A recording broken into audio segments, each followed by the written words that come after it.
Welcome to Moments with Marianne. I'm so delighted we're spending this time here today. We have a very inspiring show coming right up. Our first guest today is Heather-Dominick, and she's going to talk to us about being a highly sensitive entrepreneur. Now, Heather is the founder and leader of the Highly Sensitive Entrepreneur Movement. Her teachings demonstrate how highly sensitive traits, when used as strengths rather than shadows, can create effective entrepreneurial success. So let's welcome to the show, Heather. Thank you so much. I'm so happy to be here with you, Marianne. Oh, it's such a pleasure to have you here. I'd love to hear just, how you got started in this great journey of yours. Sure, absolutely. I will try to give the short version because it has been quite a journey. So I have been self-employed for 14 years, and when I started my first business, I was actually transitioning from being a high school drama teacher, and that was my previous career, and I had been working in that career for 8 years at the time. Mm-hmm. And I absolutely loved my work, and I loved my students, but I felt very frustrated with the system. And I had always been really passionate about nutrition and health and well-being. So I started a business as a nutrition and wellness coach after receiving that training.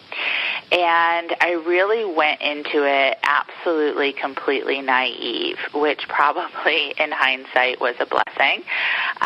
Because I just jumped in with both feet. And when I did, I realized I didn't know anything about marketing or selling, and I definitely didn't even really know anything about, using computers or a website. And we have to remember this was 14 years ago. So I was really on, a major business boot camp learning curve. And throughout all of that, absolutely terrified.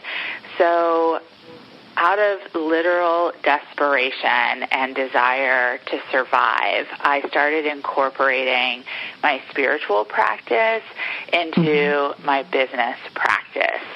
And for me, that really primarily stems around the teachings of the psychological and spiritual curriculum of A Course in Miracles.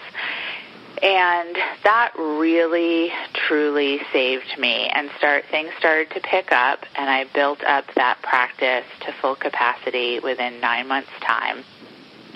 And I was cruising along, and then probably about a year to 2 years in, other wellness practitioners wanted to know what I was doing to be able to be successful. So, and really primarily to be in my business full time, because especially at that time it was really still unheard of. And I happily started sharing, and then others started asking me to coach them on their business. And so that was really my first major transition. And I went through a bit of an identity crisis, and then really followed the guidance I was getting to be able to support others in that way. And then about 7 years ago, I went through, I would say, another identity crisis, but really, truly, it was a dark night of the soul, because I had built my business up to a 7-figure company, and yet I was absolutely just overexhausted. I was overwhelmed. I was overworked. And I always like to really emphasize at this point when I'm sharing this part of my story that it had nothing to do with the amount of income that I was generating, but it had everything to do with the way I was going about generating it. And so at that time, I really just pulled back from everything, because I was really questioning myself and was like, I don't know, if this is what it means to be a successful, coach and mentor, I'm not really sure I'm up for this. And it was through that dark night that I discovered that I was highly sensitive. And at that point, I had never even heard the language of highly sensitive. But when I was introduced to Dr. Elaine Aron's work, who's the founding researcher on highly sensitive persons. I wasn't surprised so much to learn that I was highly sensitive, but what really surprised me was to learn how highly sensitive I was. And I started to really realize that if I was going to stay self-employed, I was going to really need to begin to do things differently. And through my own diving deep into, really researching what it means to be highly sensitive, and especially as a person who's self-employed, I really came to understand that we really do need to approach things differently. And then that's where all of the teachings and the tools that I've developed since then have come from, and working literally with thousands and thousands of other HSEs around the globe. And I would say probably most importantly, though, is that I am different. I am in my business in a different way. I am in my life in a different way. And so I'm able to show up every day, and even for a great conversation like this with you, in a way that really is a match for me rather than, working against my natural nature. Mm-hmm. That's the scoop. Well, we've had similar journeys, and I get that working really hard, because I was in insurance a long time ago and did the same thing, and it was brutal. It was very brutal. And it was one of the top managers, and you get to a point of burnout. But I also appreciate how you share that, the money isn't the burnout problem. And a lot of times people think, well, you burn out, it must be because you were chasing the money, as opposed to there were just some things probably inconsistent with a lifestyle.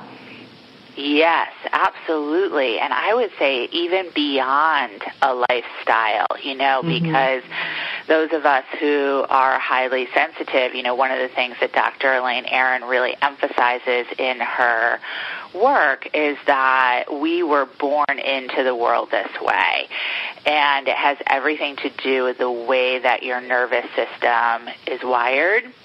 Mm-hmm. And so something that, for example, might be slightly stimulating or maybe not even stimulating at all to someone who's not highly sensitive will be excruciatingly stimulating to someone who is. So in, some ways it's like we're working through like an extra layer.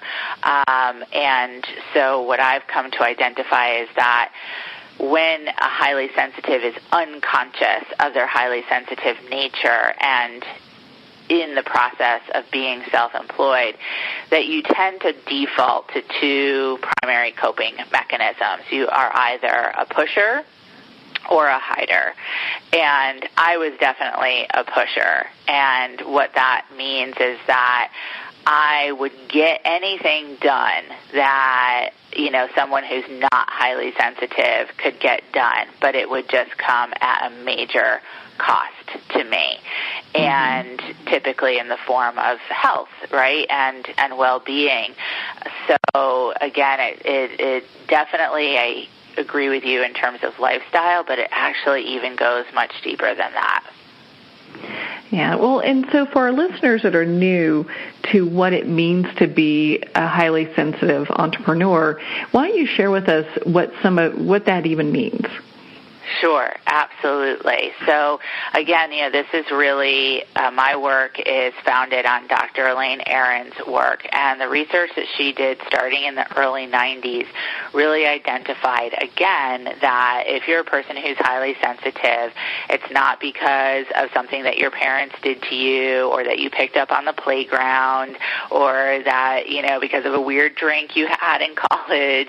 It's literally how you were born into the world. And according to Dr. Aron, there are 20% of us globally who are highly sensitive. And again, it's about the way that your nervous system is wired differently.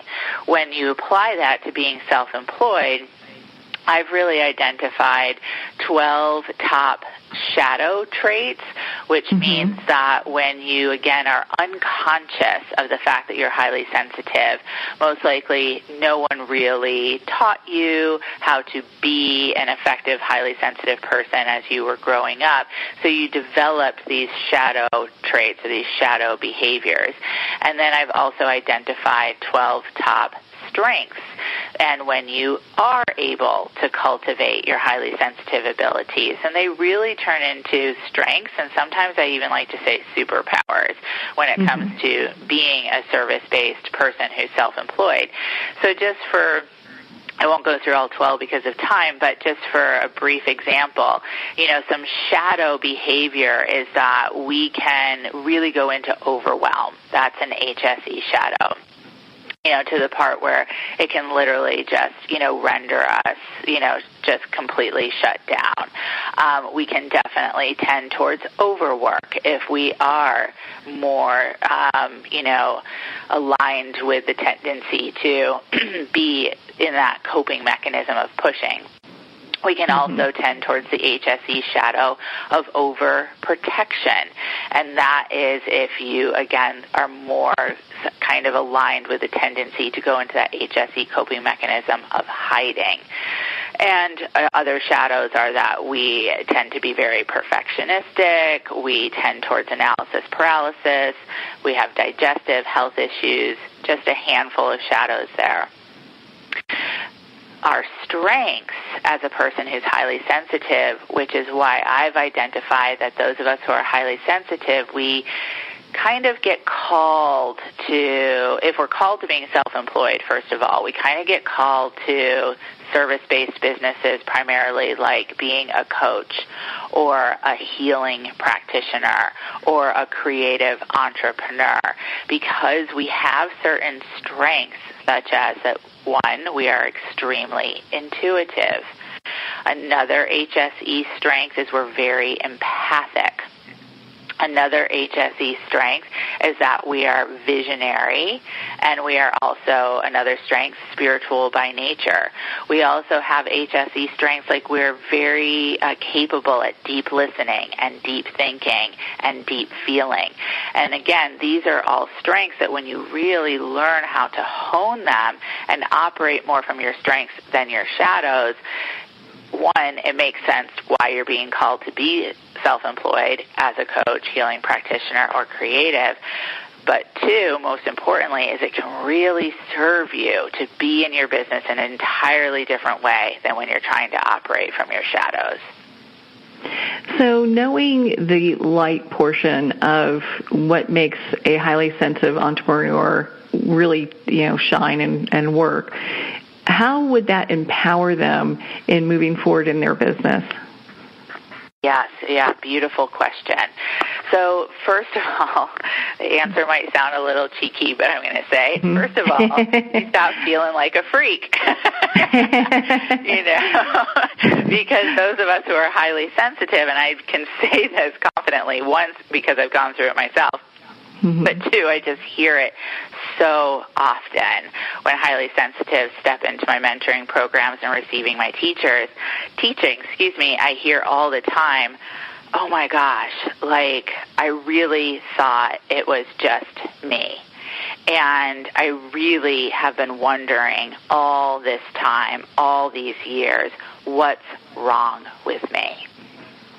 And that is a very common, unfortunate story for those of us who are highly sensitive, who have been unaware of our highly sensitive abilities or just nature, really feeling like there is something wrong with us. Like, why can't we just do what the other 80% does? And why can't we just do it the way that they do it?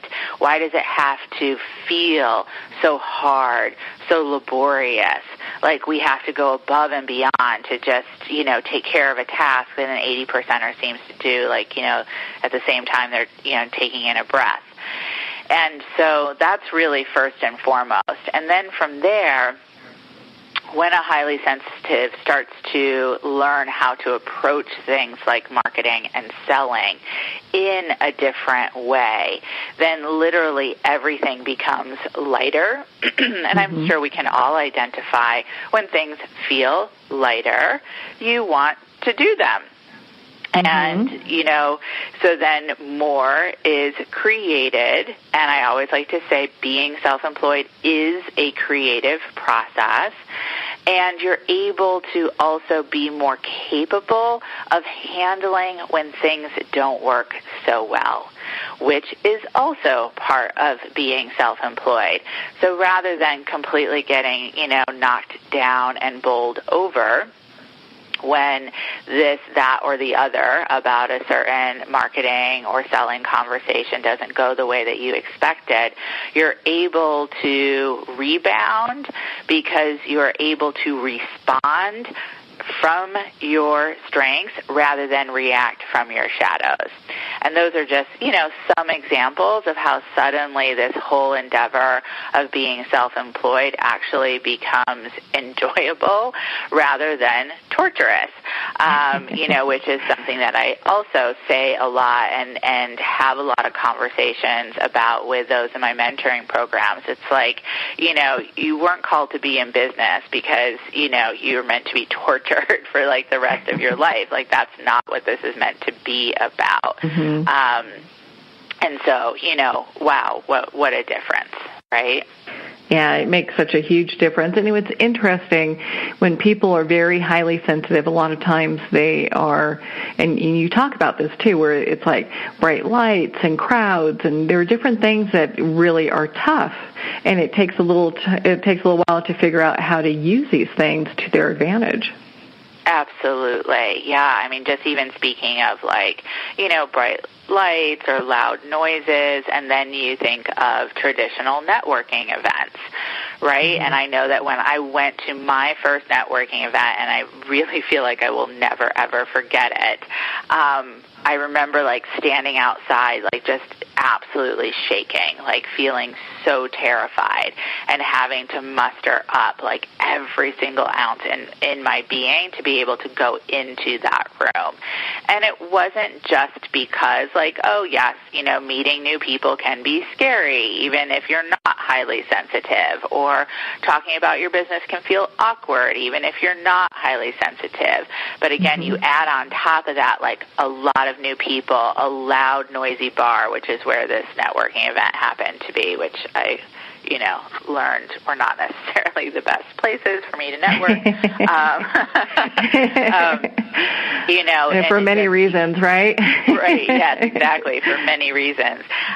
It just becomes this absolutely, just energy zapping experience.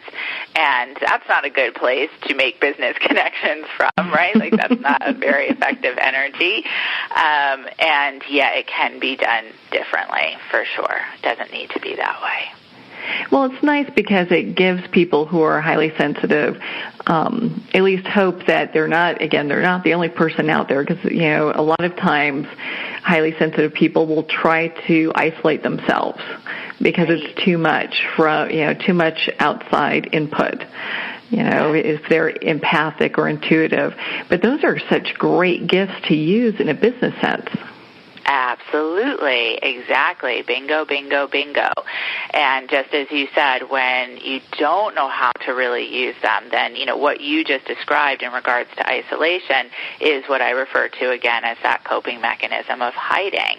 And it's very hard to be financially successful as a person who's self-employed when you don't really want to be with people. Like, you do have to interact, But again, as you also said, when you can learn to approach, new interactions, and I'll stay with networking as a good example, the way that I teach networking is that we're not meant to meet everybody in the room, and we're not meant to take in all of the energy in the room.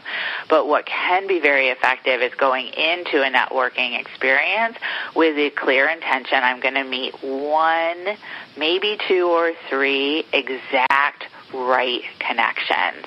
And you approach it from your intuition, you approach it from your empathy, you approach it from your ability to make deep connections, and first of all, you'll have so much more of an enjoyable experience, but two, you'll really stand out, because at most of these types of, scenarios and events, people aren't making deep connections. So when the person on the other side feels you deeply interested in who they are, believe me, they'll remember you. And that's just an example of how we are meant to and can do it differently when you're coming in using those strengths, really accessing those superpowers. Yeah, and just another way to be able to stand out in a more profound way. And it's interesting when we're able to really understand what the people around us are feeling when we're in meetings, it really helps us to be more present, more empathetic, just more able to be of assistance if possible, as opposed to the other 80% that maybe don't catch those clues. Oh my gosh, absolutely, for sure. Again, to me, when I listen to you describe that so beautifully, I hear superpowers. Like that is not only a standout, it's a service. And that is really, how we are meant to be as highly sensitives. As Dr. Elaine Aron says, we have been brought here to be the royal advisors to the world. And the way that our world has moved, there's been this beautiful opening over these last 20 or so years for these areas of self-employment.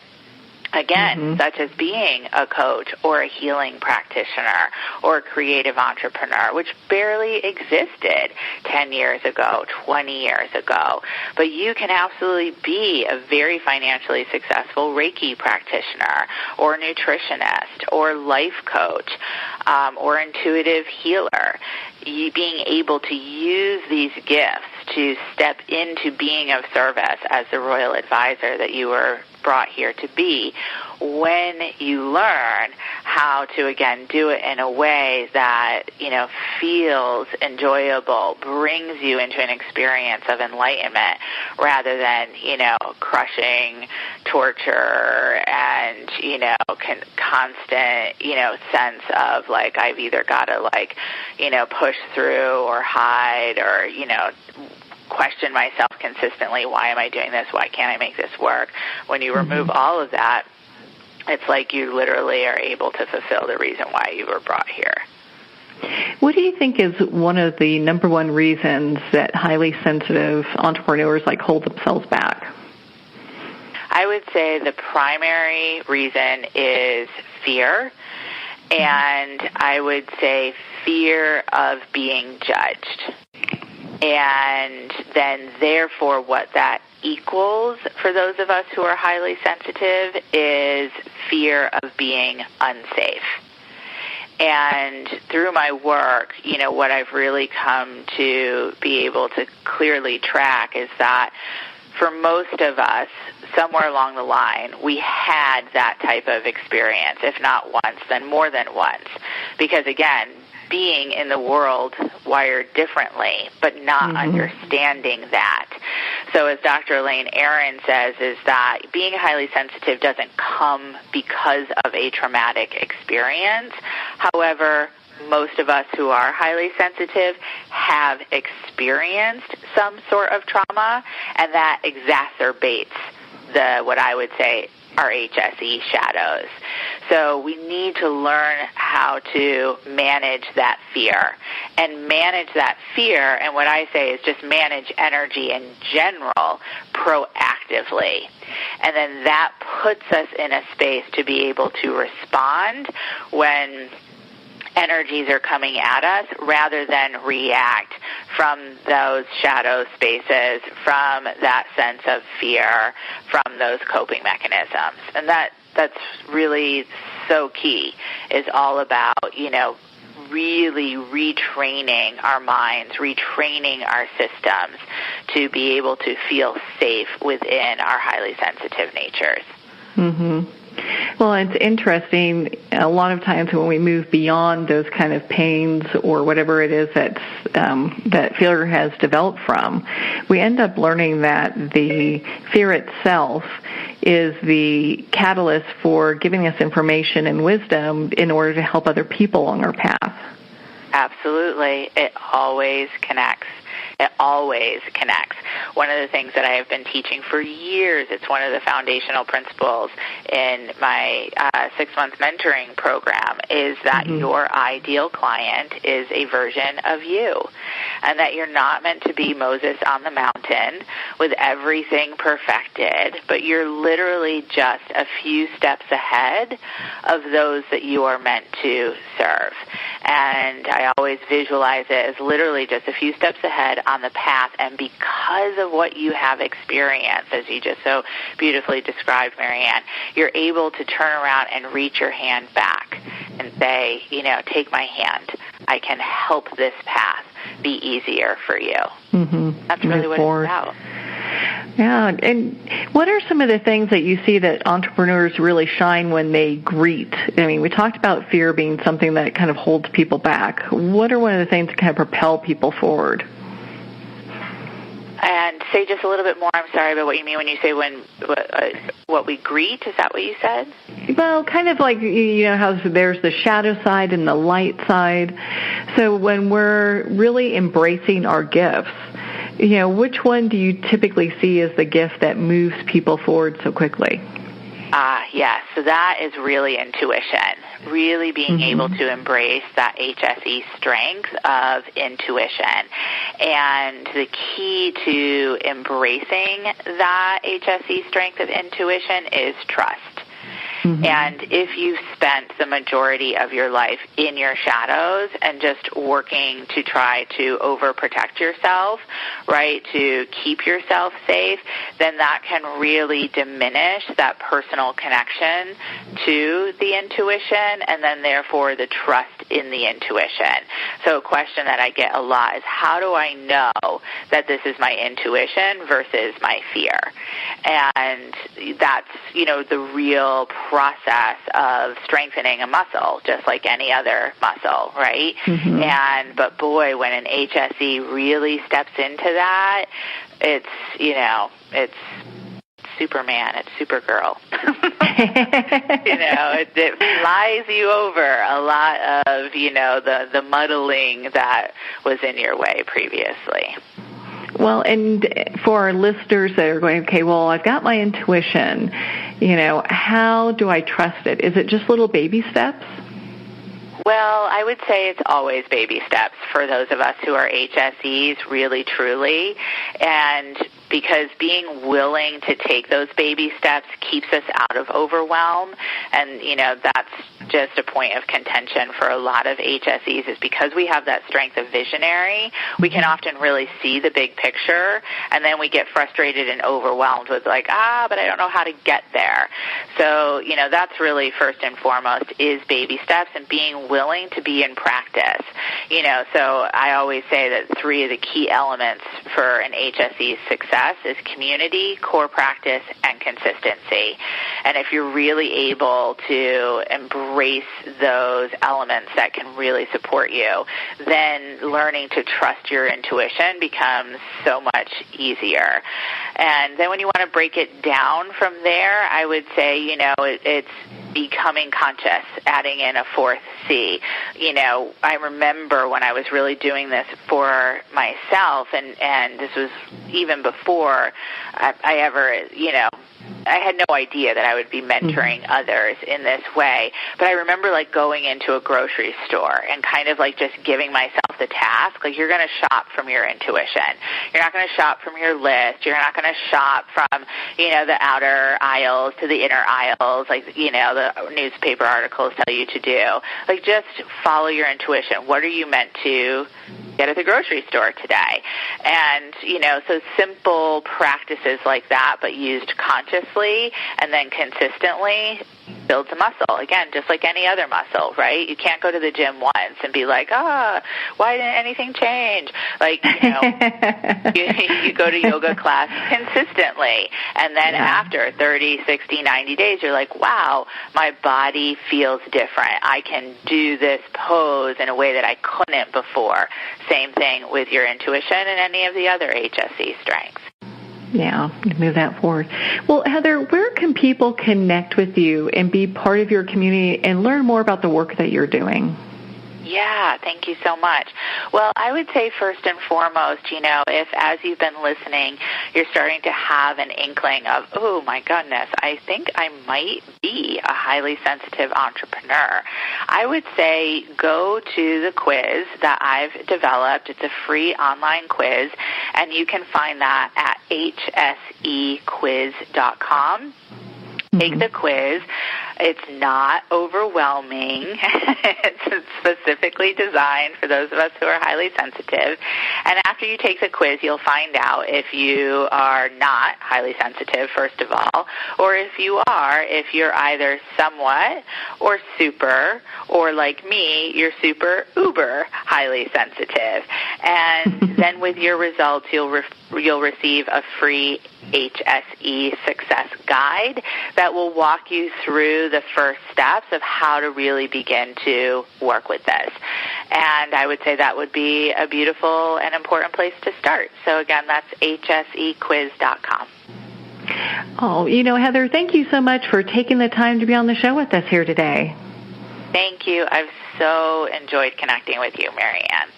Oh, well, we are going to pause here for a quick break, and we'll be right back after these messages.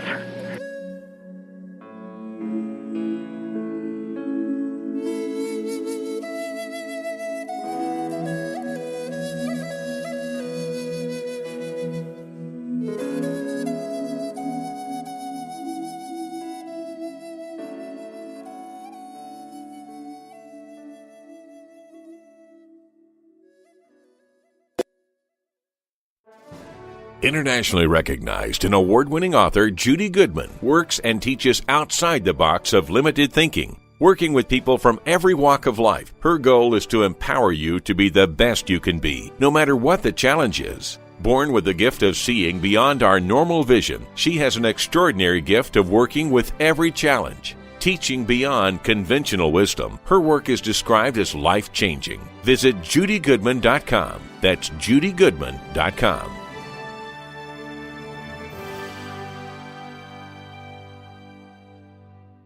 Have you ever had the sense that your thoughts might actually be doing something? Ancient secrets of manifesting have been masterfully revealed in the award-winning book Manifesting 1-2-3 by Ken Elliott. For the first time, the author's experiences and stories in this book describe exactly how your thoughts can create anything. You've been doing this all your life, but it's never been fully explained for you until now. Visit manifesting123.com for more information today. Manifesting123.com. Do you know that you can become a genius at any age? Do you know that you can change your life and create a brilliant life for yourself? Hi, I am Olympia LaPointe, an award-winning rocket scientist who you more than likely have seen on TED Talks, Impact Theory, and PBS. Check out my latest book, Answers Unleashed, The Science of Unleashing Your Brain's Power. Simply go to AnswersUnleashed.com books and check it out for yourself. You'll find the tools to help you create the life you've always wanted. The highly acclaimed and newly released book, The Hand Part 2 by Lynn Van Praagh Grattan, describes the journey between a psychic medium and a family who lost a son. Messages from Beyond Eternity's Gate is of love and healing. For more information, visit www.lynnvanpraagh-grattan.com. That's www.lynnvanpraagh-grattan.com.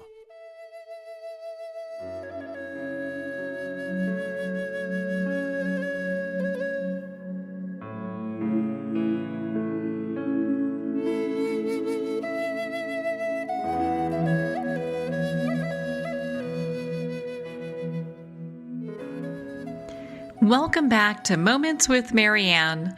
I am so delighted to be introducing our next guest, kala-ambrose, and she's here today to talk to us about her new book, The Awakened Dreamer. Now, Kayla is your travel guide to the other side. She's an award-winning author, wisdom teacher, media personality, and lifestyle expert. She helps entrepreneurs, seekers, and visionaries live their best life. She is the author of 6 books, including The Awakened Dreamer, which we'll be talking about today. She's also written The Awakened Psychic and The Awakened Aura. And she has taught thousands around the world how to connect with their soul path and destiny. So let's welcome to the show, Kayla. Thank you so much for having me, Marianne. Looking forward to it. It's such a pleasure to have you here. My goodness. And what a great book. I mean, we can never have enough good books on dreaming, and yours is just fantastic. Thank you so much. I'd like to say I dreamed it into being. Well, and so what started you in kind of investigating dreams? I think because I was born this way, as I like to say, where I was intuitive and I would have a lot of very interesting dreams in my childhood. And I would wake up and tell my parents about my dreams. And then I got a diary. I would write them down. And they've just been such a big part of my life. And when I was young, I would talk in my sleep. I walked in my sleep for a while. I would have dreams I'd remember, and they would come true. And so my parents kind of encouraged me to continue to write them down and work through them. And that led to a lifelong journey of wanting to understand dreams, and not just dreams when we're sleeping, but daydreams and visualizations and the power of what all these symbols were saying to us. So I guess I've been writing this book really my whole life. Well, and then when you started doing all of your research for this book, you titled it The Awakened Dreamer. Was there inspiration behind that as well? It's part of a series of books that I've written for Llewellyn.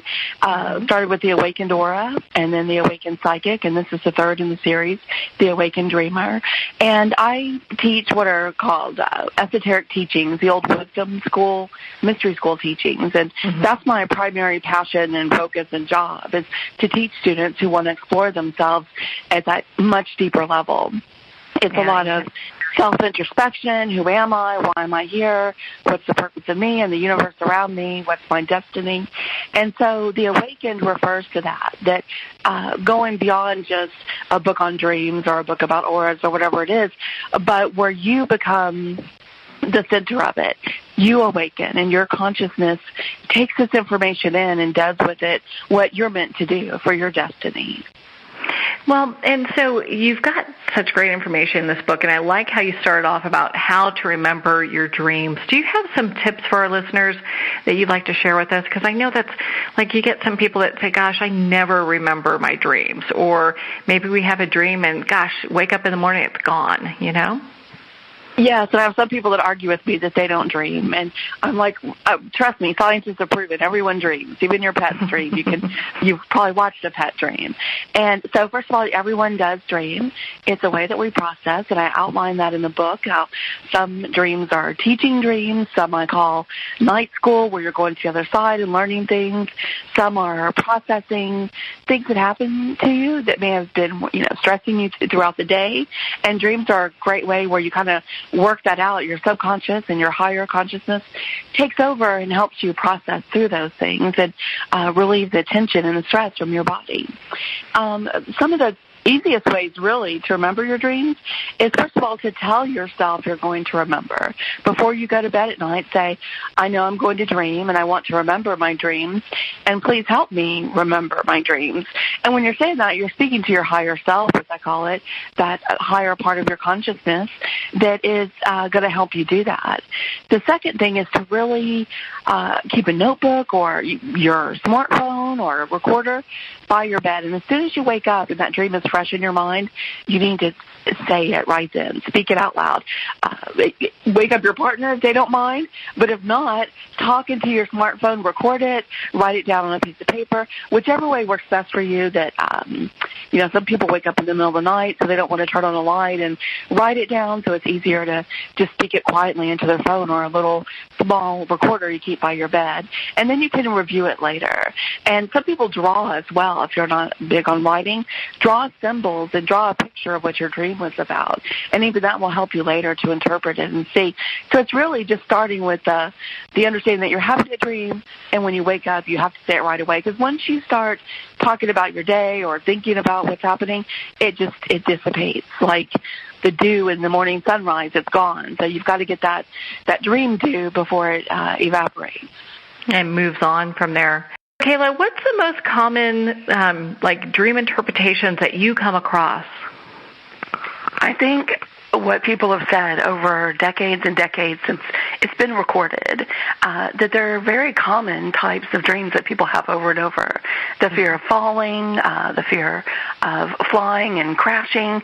There's a fear of being lost and running. A lot of running from something that the person never sees. And it's fascinating because there's, history in ancient Egypt and Greece and all these places where they would help with dream interpretation. And they would listen to these stories, and they've been in our mass consciousness all of this time for centuries passing through.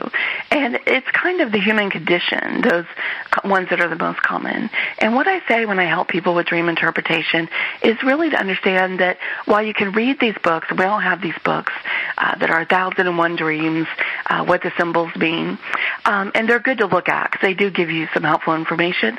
But the most powerful dream interpreter is you, the individual, because what something means to you in a dream could be very different than what it means to me or to someone else. And I give the example of the wolf. I love wolves. If I see a wolf in a dream, it's a good thing for me. But for many other people, it's not. The wolf is at the door, or from the fairy tales, the scary stories of the wolf. Mm-hmm. So while there are common ones like flying or falling and things like that, it really depends on what it means for you. And then to really interpret, you have to go a step deeper. And that is to understand what else is going on in your life while you have that dream. So I call some pizza-eating dreams, when you eat too late at night and your stomach's digesting, and when that energy is being pulled to digest and you go to bed, you will have strange dreams. And it really has nothing to do with what's going on with you. It's just your body having to digest, and it actually causes different dreams. So you have to look at everything. Are you sick or well when you're dreaming? When we're feverish or not feeling well, we'll have strange dreams. Are you really stressed? And if you're really stressed about something at work or in your life, these will manifest in your dreams as well. It doesn't mean that they're coming true. It means that your higher self is processing this information, and your higher self is trying to help you get through the stress of it. What are I know there are different types of dreams that people have, like reoccurring. What other types of dreams are there? Yes, reoccurring is a great one. There's prophetic dreams where you're dreaming about something in the future that may come, because I do believe everyone has intuition, and when you dream, you step out of the third-dimensional concept of time as we know it. So you have information about things that are coming in what we call in this third dimension the future, but there are things that are occurring. So many people have prophetic dreams and don't know it at the time, and if they begin to write them down, they'll remember. They have past life dreams where there's hints of things coming through. They have teaching dreams where their guides or their higher self is trying to reach them from the higher realms, from the spiritual realms, and to help you learn something about yourself or about a situation or about others. These will come through. We have the mundane dreams where we're just working through stuff, and there's that person in the dream that appears that we feel is judging us, and maybe we've always thought that, and now we're seeing it in a dream. It's kind of showing itself to us.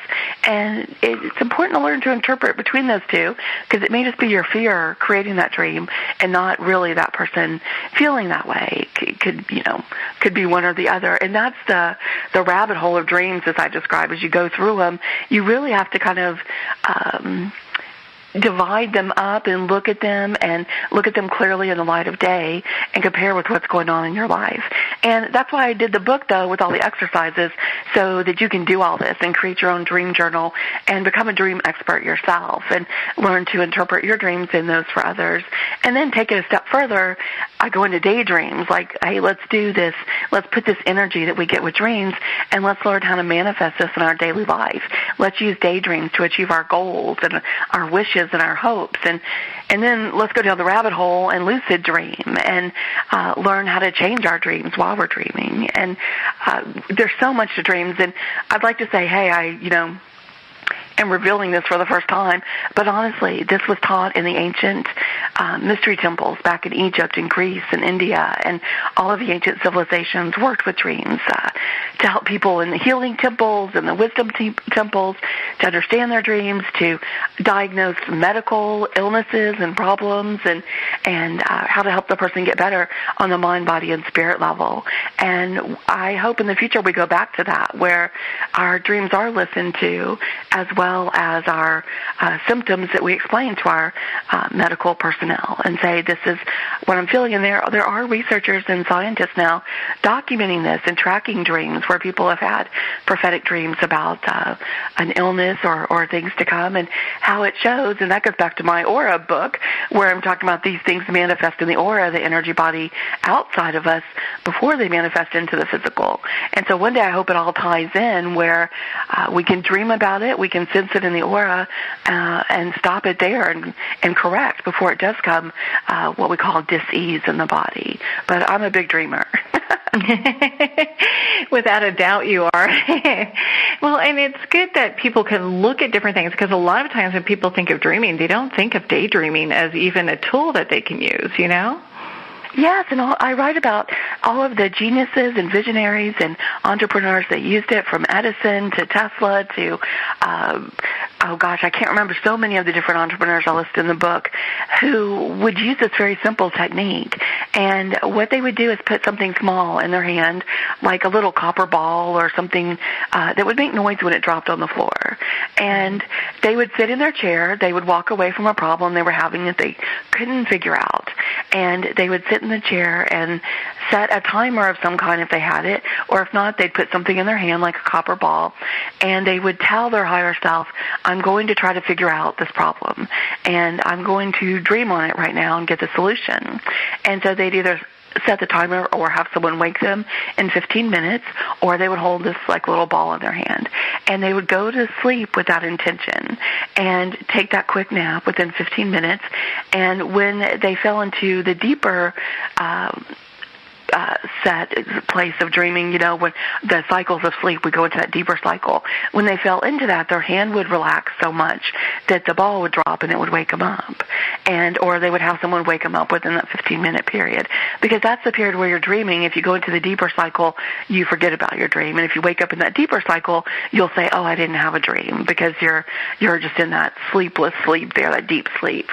So it was important that they would do that in quick little cat naps. And so they'd wake up many times with the answer. And so I love to teach about that, how you can use your daydreams and even napping. I'm pro-napping, everyone. You need to nap. Naps are great. And they lead to enhanced creativity. And you can learn to empower yourself in those quick naps to get answers to problems that you're working on. And it goes on from there. The daydreams are so powerful. You understand that. We all learned kind of the secret a while back of how thoughts create your reality and thinking. But when you put action and you visualize and you enhance your emotional connection with it, which is what you're doing in your daydreams, we have this amazing power to have this rich sensory experience where we could walk in this lush field, and in our daydreams we could see the beautiful waterfall and smell the flowers in the garden and see the sun and feel the sun on our body if we want. Or maybe we're at the beach and we're on the warm sand and we're hearing the surf. We can imagine all of this in our mind, just as powerful in a daydream. And so because we can create this sensory and emotional experience, when you incorporate your goals and your wishes into that type of sensory experience in your daydreams, you begin to create, at first, virtual reality, which when you understand these secrets of how to turn those thoughts into that reality, you then begin to create such a strong attracting magnet for it that this virtual reality of daydreams becomes your life stream, your life goal. And it's easy to kind of see how that all comes together. Now, I want to kind of touch a little bit on my next question I have. Now, a lot of times people, when we have loved ones that have passed, we're like, well, I had a dream with Aunt Roz the other day or Uncle John.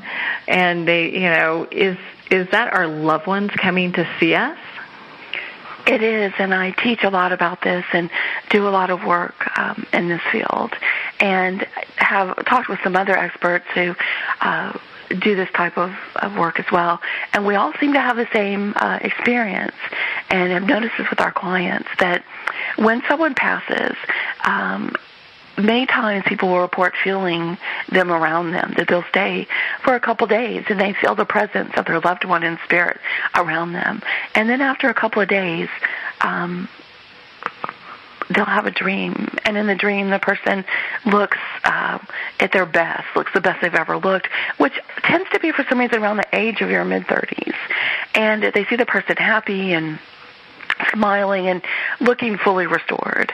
And everyone seems to agree on this, that when you have that dream, it means the person has crossed over, that they have crossed over fully to the other side, where sometimes when they pass, they'll stay here on the earth plane because they're worried about all of us, or wanting to see their funeral maybe out of curiosity, or wanting to make sure everyone's okay, or feeling like they've settled things. And then once they feel at peace, they cross over. And many, many people report having a dream about the person when that happens. Well, and so what's like some of the most common dreams that people come to you to kind of understand better? It's usually the recurring dream, because that can be the most frightening in some ways if it's not a good dream, and they want to understand it over and over. I'll have a lot of people that recurring, and they're running from something and they never can see what it is. And so there's just that fear of they're hiding out, and sometimes the house is really dilapidated and dark and scary and falling apart, and they run to different rooms or up different levels, and there's always this misty thing chasing them, and they never can figure it out. And I really enjoy working with people that have that, because when they can get through this dream, it really empowers them, because it's a fear that's in the subconscious and the unconscious that really doesn't have clarity for them. And so when we go through this dream, there's so many symbols that you can see. For example, how high up you are, or where you are in the home, if you're in the basement, or if you're in the attic, or if you're on the second story or the third story. And if that moves throughout the dream, that shows the progression. The higher up you move, the more you're gaining information about it, the more that you're growing from it. But if you're stuck in the basement, you're still in stage one. You're in the fear stage. You're not ready to look at it. So throughout the dream, if I work with someone that has a recurring dream like that, I'll show them how to speak to themselves before they go to bed, ask about that dream, and ask to face what it is. And depending on the person, how they go at first, maybe they'll run less, maybe they get smarter, they learn to hide, they go up to the main floor, they then go up to the second floor, they're looking out the window, till they get to the point they're in one of the rooms like that, and when they feel this thing at the door, instead of running and panicking like they do in the dream, they've entered the first step of subconscious lucid dreaming, where they're aware and they turn and face the thing. And 98% of the time, when they turn and face it, it dissipates into nothing, or looks like a big thing and then becomes very, very small, and shies away from them. And every time I work through someone with this, when they then see the thing, they feel compassion for it or sorry for it, and they'll talk to this thing and realize it's just a shadow part of themselves that they're dealing with, and end up giving it love and hugging it and holding it, and the dream ends. And so many times those dreams like that are so scary are really parts of ourselves that we're running away from, a fear that we have that has no rational meaning to it, really. It's something that we've worked up over time and allowed to become a shadow part of ourselves, that once we really let it face the light and see the light as we turn, we realize it's just not that big of a thing. So, and that goes the same for like nightmares. If someone's having like reoccurring nightmares, to kind of face it and just work on what that dream's kind of bringing them as far as a message is concerned. Yes, if it's a recurring nightmare, then there's a message in that to be received. If it's a one-off nightmare, just a random night, a lot of times that's really a person who's not feeling well or is really tired or watched something on late night TV, or read a scary book or something, or is not dealing with something that happened that day. If it's a one-off nightmare dream like that, but if it's recurring, yes, it's just a shadow part that we need to see. Like I said, 98% of the time. I say 98% because the other 2% can be prophetic dreams, and as you learn more, you understand the difference. Prophetic dreams usually are less about you and more about someone or something else happening, though. Yeah, so you can start to identify it. Now, when people have dreams, let's say one person has a dream about, it could be anything. Maybe like you talked about falling. Maybe they have a dream about falling, and then someone else has a dream about falling. Does it always mean the same thing for both people, or is it based on kind of what's going on with them during that time in their life? There are commonalities that we see in the symbols. Falling is a sense of feeling out of control, right? You're not flying. You're not in control. You're falling, and many times it's a long fall. Most people don't ever land. They dream about the falling and they wake up. And it is a sense of just, feeling a little helpless and out of control. So it is common in that way when we do a symbol. But where you're falling, how you're falling, are you falling with others? Did you fall out of a building? Did you fall off a cliff? Did you fall off a mountain, an airplane? All of those are hints to what this dream is really about. Did you fall with a group of people? And so are you in this together, or is it just you? Did you reach out to try to stop your fall? Was there a balcony or a tree branch or, a random bird flying by or whatever? Was there someone trying to help you and you reached out for it, but you just couldn't grasp hold of it? These are all clues. So was there an olive branch extended to you? Was there help, but you wouldn't take it, or you were too scared to take it, or it just wasn't enough help? How long are you falling? What does the sky look like? Is it nighttime or daytime? Is it cloudy? Is it stormy? Is it sunny? Is there a lot of wind?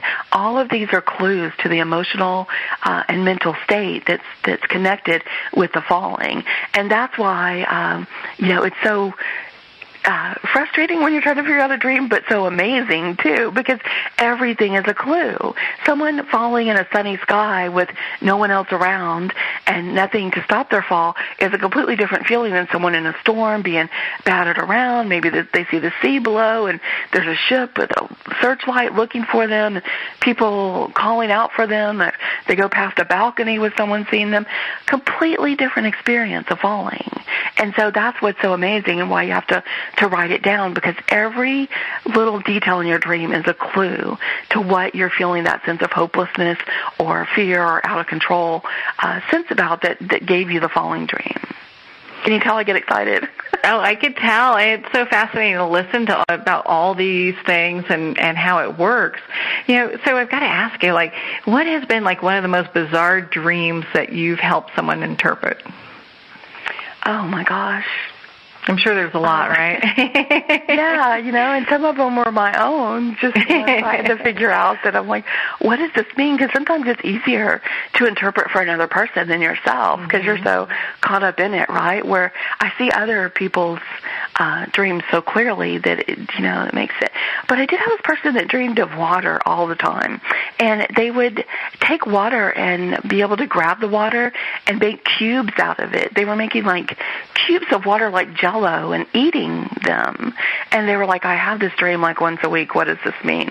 And we had to really drill deep into that. What does water mean? Why are they cubing water? Why is it turning into Jell-O like that? And it turned out this person had had this dream since they were young. And at this point, they were doing I think it was their doctoral thesis and work. And kept having this cube dream. It turned out to be a formula that they had been searching for a long time. Not what they were going to school for, but what they had always dreamed about doing for their doctorate. And for this person, as we worked through the dream and realized there was actually a formula that they were picking up on, maybe from a past life where they had done this work before, of how to work with water and shape it and create it in a cube-type form, almost like it had a wrapper around it, like a gelatinous, that water could be used in places where there's not easily accessible water to ship in that way. And the water wouldn't have to be in plastic bottles or things that break down and are harmful if it's in the sunlight. And it caused them to change their entire work and go back to get a different PhD to do that work with water. And it had been in their dreams since they were little, but they had never figured it out till then. And once we worked through the dream, the formula came back to them in a dream one night. And now that person's working on that, trying to cube water and make it easy to pack and deliver. Isn't that just amazing how that happens? I mean, something that kept showing up since they were little to kind of encourage them, hey, this is something you need to pay attention to or something you need to look at. Yes, and we used to, back in the day, as I call it, the ancient times, we had dream interpreters that were as common as anyone else. And people wrote down their dreams, and they could go to their temples and say, I'm having this dream, and they would help them figure it out from childhood. And there were dream way stations. You could, just like now how there's kind of places where you can get a massage, right? There were places like that just as easy you could drop in for your dreams and get them interpreted. And travelers would do that so they could understand what those dreams were trying to tell them, because they understood it was their higher consciousness delivering a message to them when they couldn't maybe be as intuitive as some other people are. Their dreams would still get the messages to them. And so it used to really help them because they could get this message much easier and then go forth and do the work. And I guess I'm kind of passionate about that, wanting to bring that back so that people can do this with their dreams or get their dreams interpreted and understand what it's trying to tell them about their life's work or career or love or family or protecting those they care for, whatever the dream is trying to say, so that they can get that information without having to go to a psychic to get it, that it's being delivered directly to them. And that's what I feel, talking astrology for a minute, that is the difference where we've left the age of Pisces and are now in the age of Aquarius, because Aquarius was the water bearer up in the heavens, and he was up there with the gods, and the water had all the wisdom in it, and he would dip the water in the water, the big flowing water of wisdom, and serve the gods, and they would drink it. But he felt bad below, seeing the people on earth and how they suffered and didn't know. So when the gods weren't looking, he would tip the pitcher, and the water would come down to earth, bringing all the wisdom of the gods. And that's the age of Aquarius, where it's no longer about going to a guru or seeking someone outside of yourself. The wisdom has been poured from within, and you just have to awaken it. And when you awaken your consciousness, this wisdom that's been there for all of your lifetimes, for everyone's, lifetimes throughout, is there ready to come back up and to show you these things and teach you these things and show you how to be your own interpreter and your own, intuition that's always been there for you. And so we're in this age of Aquarius now where we're learning to tap into these things ourselves and to get this information. But it still helps to have a guide, and I say that's what I am, your travel guide to the other side. I write these books and I teach these courses, helping people to learn and get these exercises on how to do it, whether it's the dreams that you have sleeping or the daydreams you're working on, that you can interpret these and get that information, hopefully before you're almost done with your doctoral thesis and then, have to change gears. So. Yeah, you're kind of going, oh, that's why the water was doing that. Oh, yeah. I mean, because it really is interesting how these simple things just, that have been kind of coming up again and again over our lifetimes end up being the one thing that determines where our life will go. That's a profound statement. I agree with that wholeheartedly. And when we understand that, it kind of empowers us, doesn't it? That like everything you need to know and understand is within your grasp. You just need to dream about it. Yeah, and I especially love how this book and how when you coach and work with people, it's all about them finding that for themselves as well. Because, I mean, at the end of the day, I mean, it's nice to have people to talk to and to be able to, bounce things off of. But as we grow in our spirituality and as we get further down the path, we kind of want to become our own guru. Yes, and that's why I like to say I'm a guide, that it's your journey, but I'll go with you and point out some interesting things along the way. Yeah, some things to pay attention to. Well, and so, with all this in mind, what are some kind of final thoughts you'd like to leave our listeners with? One, that 2018 is going to be a much better year, and it is what I'm calling the year of the dreamer, because I feel like we've been going through a bad dream for a while, most people would say, and a lot has been shaking out of our consciousness.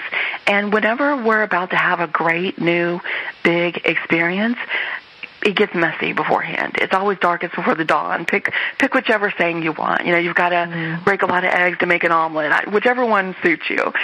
And we've been doing that. And that's because we are shaking out of our shadow selves. We are bringing everything to the light, and it's getting better. So this is the year of the dreamer as far as I'm concerned. This is the year to pay attention to your dreams and set big, big, dreamy goals for yourself of what you want to accomplish. And you do that, and don't be afraid of it. It's time to let your light out and to shine in that way and dare to dream. And we all have had things that have shaken us to our core, I think, in the last, 5 years or so especially. And that's okay. That shook us to let us not be complacent and not just to go in that way. And now it's time to awaken again and dream big. And that's what I hope to do. That's what I hope to do with this book, is to empower and inspire people to do these things and to go forth. And if you are, I'd love to hear from you about your dreams and what you're dreaming, because there's a global consciousness as well where all of our energy and our thoughts wrap around the earth in this global consciousness. And if you think you can't do anything, that's the least possible truth there is. Every action, every thought does something, has an effect on the people around you, in your community, and in the global consciousness. And every one of us that think a good thought, dream a good dream, put that energy forward, it manifests, it builds, that light builds. And each of us are here changing the world in that way. So be a dreamer, be a big dreamer, and know that it's not only going to help you, but it's going to help others. Oh, what a lovely note to end the show on. Well, and Kayla, where can people connect with you and be part of your community and learn more about the work that you do? My website is exploreyourspirit.com, and I'm on Facebook and Twitter and Instagram and everything else, social media. If you find me, Kala-Ambrose, on Facebook, if you're reading one of my books, I also have a private Facebook group there that you can join where we talk about the books and share dreams and talk about the auras and everything else and all of that. But exploreyourspirit.com is the easiest way to find me, and there's a free newsletter there where you can sign up about all my upcoming events and activities and books. And when you sign up for that free newsletter, you get a free MP3 of a guided meditation that kind of helps you connect with your spirit guide and get into that dreamy space. Sounds perfect. Well, Kayla, thank you so much for taking the time to be on the show with us here today. My pleasure, Marianne. Thank you for all that you do, spreading all this wonderful information and consciousness with the world. It's really appreciated. Well, thank you, Kayla. It's been so much fun talking about dreams. We're going to have to do this again at a later date. Unfortunately, we're at the end of our time today. I'd like to thank everyone for tuning in.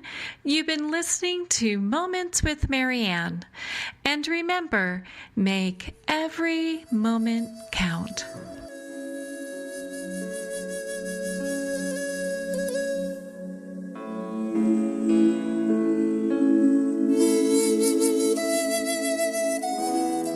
In a single moment, your life can change. Moments with Marianne is a transformative hour that covers an endless array of topics with the best of the best. Her guests are leaders in their fields, ranging from inspirational authors, top industry leaders, and business and spiritual entrepreneurs. Each guest is gifted and a true visionary. A recognized leader in her own work, and while teaching others to develop, refocus, and grow, Marianne will bring the best guest and sometimes a special surprise. Don't miss this. You never know just which moment will change your life forever. Moments with Marianne airs every Thursday, Friday, and Sunday at 8 p.m. Eastern, 6 p.m. Mountain Time. Make sure to tune in and visit momentswithmarianne.com for more information.